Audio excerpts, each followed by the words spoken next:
हर पूनम की रात को शिवानी का असली नागिन रूप सामने आता था, पर इस बार जब वो बहू की जिम्मेदारियां निभा रही थी तो उसे ध्यान ही नहीं रहा कि आज पूनम की रात थी और वो अपने असली रूप में आने लगी थी। शिवानी को डर लग रहा होता है कि कहीं उसका ये राज सबके सामने ना आ जाए। हे भगवान, अब मैं क्या करूं? अगर किसी को पता चल गया कि मैं एक नागिन हूं तो मुझे इस घर से ये लोग निकाल देंगे और चंदन, वो तो मुझसे नफरत करने लगेंगे।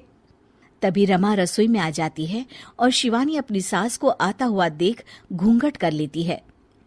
बहू, तू यहाँ क्या कर रही है इतनी देर से? तभी रमा देखती है कि शिवानी ने घूंघट किया होता है। अरे बहू, ये तूने अचानक से घूंघट क्यों कर लिया? कुछ नहीं सासू माँ, वो मेरी ना सहेली का फोन आया था अभी। हाँ तो उसने कहा कि आज पूनम की रात है और आज की रात बड़ी ही खास है, तो अगर आप कोई मन्नत मांगो तो पूरी हो जाती है, लेकिन इस मन्नत को मांगने के बाद आपको अपना चेहरा किसी को नहीं दिखाना होता, इसलिए मैंने ये घूंघट किया है। अरे पर तूने तो मुझे इस बारे में कुछ नहीं बताया।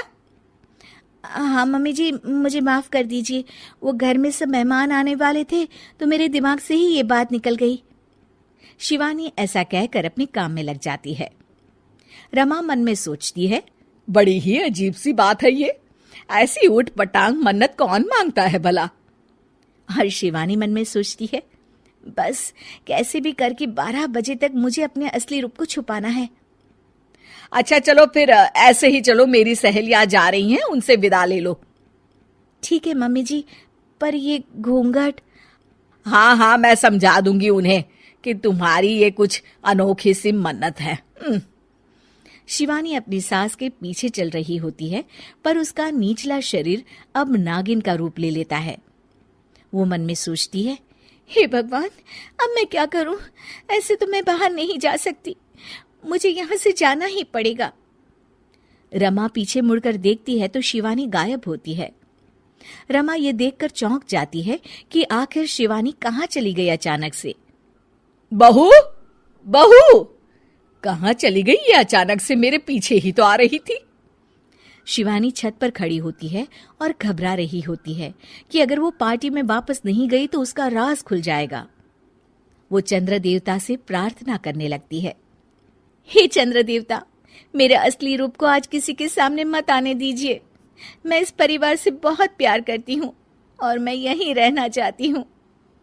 चंद्र देवता प्रकट हो जाते हैं। अगर तुम यही चाहती हो शिवानी, तो मैं तुम्हें इंसान के शरीर में हमेशा के लिए परिवर्तित कर देता हूँ, पर फिर तुम एक नागिन भी नहीं रहोगी और तुम्हारी सारी शक्तियां छीन जाएगी। मैं यहाँ इस घर की बहू बनकर ही रहना चाहती हूँ चंद्र देवता, आप मेरे शरीर को इंसानी रूप में परिवर्तित कर दीजिए।